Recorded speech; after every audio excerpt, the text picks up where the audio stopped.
Là, c'est Djibiso, président de la Soukra de Kermassar. Nous étions aujourd'hui ici au stade de Malika pour une séance pratique basée sur deux thèmes principaux, la pratique de l'échauffement, mais aussi revisiter beaucoup de topics parmi lesquels la faute de main, le challenge, la tactique, entre autres. En tout cas, d'une manière globale, ça s'est très bien passé. Nous sommes très bien satisfaits vraiment de tout ce qui a été fait depuis ce matin. Nous profiterons de l'occasion pour remercier les instructeurs techniques et physiques qui étaient là, l'ensemble des arbitres, les assesseurs.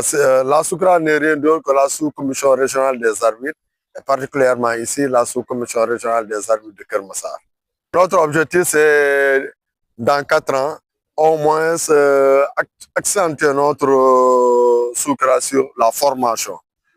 Faire de telle sorte que le département de Kermassar puisse regorger le maximum d'arbitres. En tout cas, c'est notre mission. Notre credo principal durant ce mandat, ce sera la formation, toujours la formation.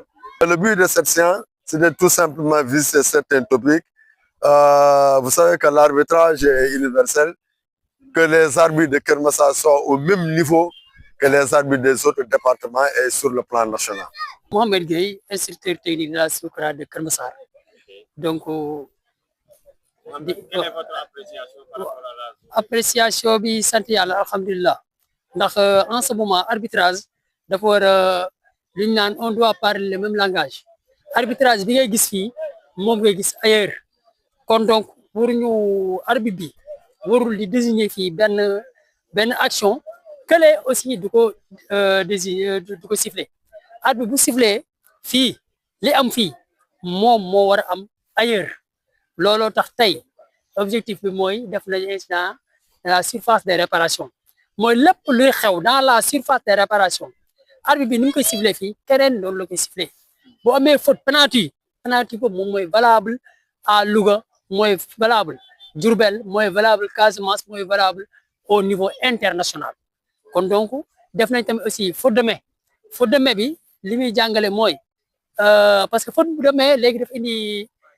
wax ju bari faute am na faute amul liñ si jàngal mooy faute bi loxo bi quand on parle de faute de main loxo la donc am na foo xam ne nii support day am mooy support bi buy daanu lan mooy daanu parce que nit ki buy daanu normalement loxom day jiitu war na jiitu léegi bu jiitoo bal laal suuf loxo bi bal bi ñëw dal si loxo bi lépp faute de main am na foofu mais arbitre kenn du ko sanctionné léegi donc yooyu yëpp dafa baax nag nit ñi seetaan war a xam exact lan mooy faute de main waaw business mooy hors-jeu aussi parfois nit ñi tamit dañ ciy wax moo amee interférence intervenir yooyu noonu tirer avantage yooyu nit ñi tamit aussi dañ ko war a xam waaw dañu war a xam bu baax looloo tax yàlla def na nag léegi am nañ encadrement technique nous sommes là pour tamit encadrer les arbitres ay arbitres ñoo ngi fii donc alhamdulilah et on a aussi un président boo xamante ni si mbir mi la bokk football na arbitre na xam na mi ngi accompagner kon donc boobu ba léegi wax dëgg yàlla on a tenté de faire de bonnes choses merci à tout le monde. mi ngi nii de gardien bi kii kaay gardien bi xam nga mi ngi nii kii mi ngi nii taxawal yow taxawal arrière foo arrière yow gardien baa ngi nii mais gardien baa ngi nii gardien bi mais gardien bi lii xam nga day am lii attaque bu passé kii am na position d'ordre léegi laa fii toujours dañ la ne wait and see attends pour voir attendre et voir su passé kii moom bal bi mu laal ko si ngay xam ne y a une position manifeste bu laal na bal bi bii ban la ban kaa la bii ban kaa d'orzo la bii ban kaa la si trois yi ban la il intervient alors qu'il est dans une position d'orzo mais damay def ndànk parce que bal bi mun na ko surux fii attaque mun na am intelligence mu def ko ne très bien wala mu def très bien xaama reyal la teeñ waaw mun na def autopasse nga yaakaar lay def nii mu ne nii comparé na mu ne nii rek ne nii bal bi rek nga yàkkamti toj boobaa da ngay tas stade bi de beneen bi gars yi ortho classique mi ngi am ci match yi si vous regardez le cas du match de Tabara match boobu xaw ma vous l'avez vu xaw ma c'est ce qui s'est passé et c'est Tabara qui a raison il y avait vraiment loolu la ñuy wax ortho classique mooy Mohamed gardien baa ngi nii Mohamed voilà c'est Mohamed qui est le gardien il est là il sort de ses buts kii c'est un attaquant ah attaque jël bal bi passe ko te défenseur là mu passe ko lan moo am mais da leen di échappé des fois da leen di échappé ah waaw da leen di échappé te bu leen échappé rek mooy jël ngeen but ci orzo waaw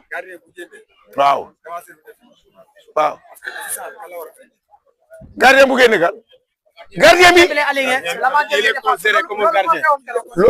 Très bien gardien bi dafa génn moom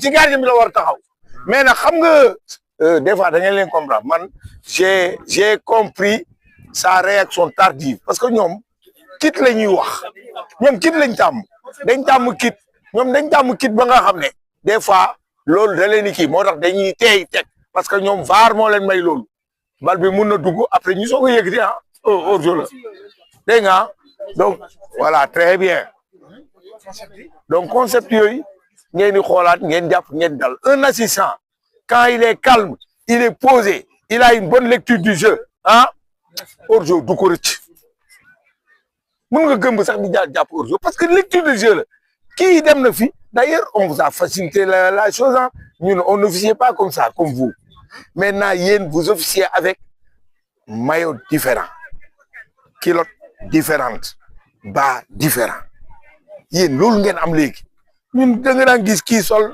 lii lañ daan gis nuroog bas nuroog culotte mais yéen amatu leen loolu way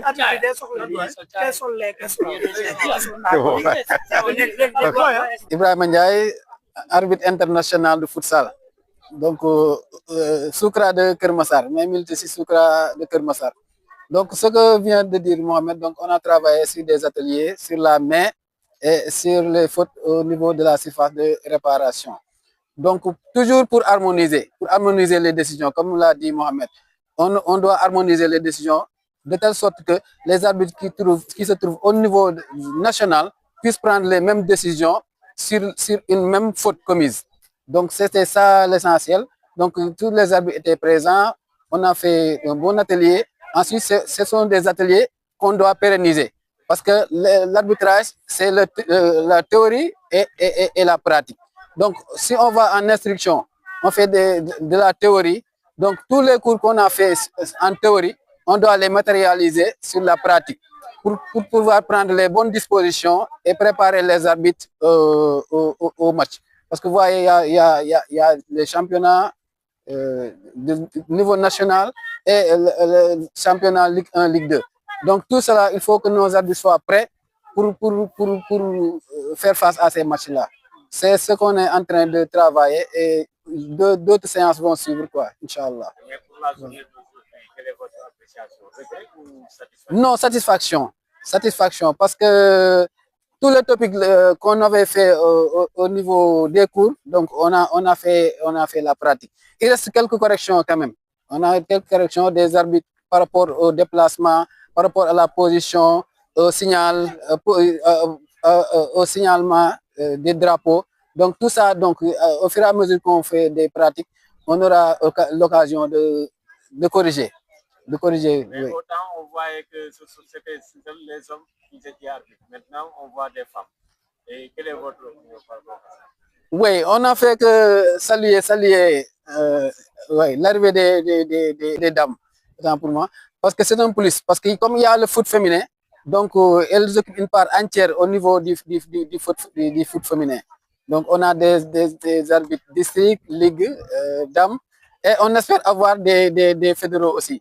Donc ça va nous faciliter, surtout au niveau du championnat nationale de dames. Voilà.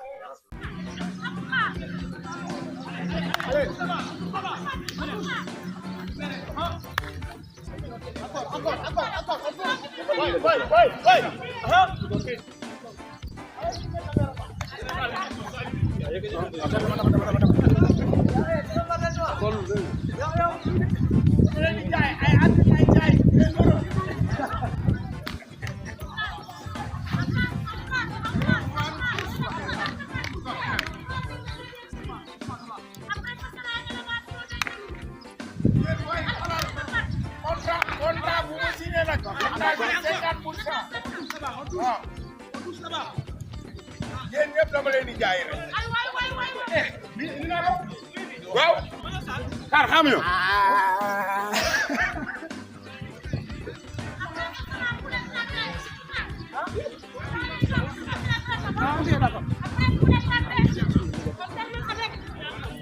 Après, il faut le traiter. Avec la femme. wala Awa Ndiaye waay. waay madame Ndiaye waay. On chasse là-bas. On chasse. Voilà. Ok. Avec la femme des bras. Les bras. Ñu ubbi bàyyi loxo yi bu ñu ko ngëp. Bu ñu ngëp loxo yi nañ ko bàyyi. Bàyyi bu la traité